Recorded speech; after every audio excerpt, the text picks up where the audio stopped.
Рассказываю про испанскую медицину. Значит, у меня из-за недостаточной физической активности начался приступ подагры на ноге, на правой. Вот. И, соответственно, надо было лекарство получить. Ну, пошел к врачу. Достаточно быстро мне назначили прием в течение 3 дней, что по местным меркам это очень быстро. Вот.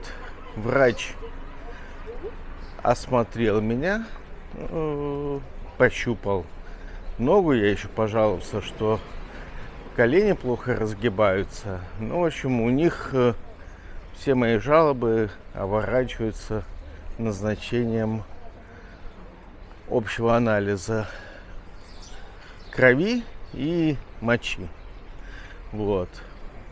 Значит, назначили, опять же, через 2 дня прийти сдавать анализы, то есть сегодня. Это тоже считается по местным меркам быстро. Пришел я на 20 минут раньше. Очереди в этот раз не было. Как-то хорошо сформировали. Всех людей в фойе рассадили. Они, как раньше, стояли в живую очередью. Выходил мужчина, спрашивал, у кого направление на аналитику. Так называются анализы здесь. Вот. Вызвали по имени. Я там, оказывается, не один Андрей был. Но разобрались. Вызвали по имени. Плюс-минус в те сроки, на которые назначили сбор анализа. Опять же, это очень поразительно, что не пришлось лишних полчаса ждать. Очень ответственный мужчина лет 65, может 60-65, лаборант, который брал кровь, прям сильно седой такой, и видно, что он уже, прям взрослее меня существенно. Он нашел аккуратненько у меня, долго искал, нашел венку какую-то, которая его устроила. И, собственно говоря, забрал в один шприц нужное количество крови, где-то, по-моему, может быть, 5 кубов, не больше, чтобы потом разлить ее по разным пробиркам.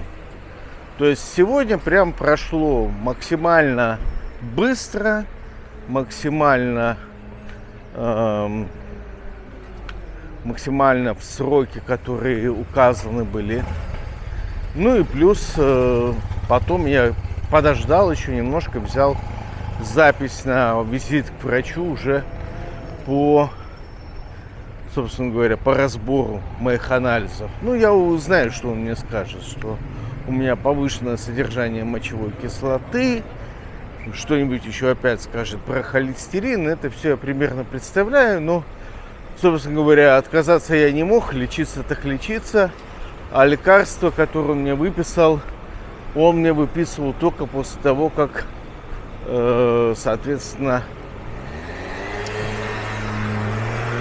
я получу все назначения. Что я могу сказать? Извини, что так долго, просто с утра еще не пил, ничего не ел. Нельзя ж перед анализами. Что могу сказать? Ну, может быть, так они все идут косяком. Но очень много сейчас пораздевались люди. Только майки и штанишки или шортики. Очень много людей с лишним весом. Прям тут вообще специфика в том, что городок населен в основном пожилыми людьми, которые на пенсии здесь живут. Но и среди молодежи, и среди вот тех, кто попадается на глаза, очень много, прям вот видно, что то, что называется обиз, то есть ожирение. Хотя у меня тоже лишних 20 килограмм. Но у меня, по крайней мере, у меня это все вот не свисает такими окороками с разных сторон. А здесь прям мужчины с сиськами, извините, с огромными пузанами. Ну, женщины, которые надевают на себя, у нее, извините, во все стороны торчит, а она надевает на себя штаны для йоги, чтобы это все еще было в облипочку и было все видно. Ну и, соответственно, они все ходят, у них проблемы с передвижением, ноги X-образным образом искривлены из-за лишнего веса, видимо. То есть, что-то мне сегодня попадаются на глаза очень много внешне нездоровых людей. Хотя с точки зрения сегодняшнего обслуживания я доволен. Очень быстро все четко сделали, безболезненно. Вот. Можно прийти домой и выпить кофе.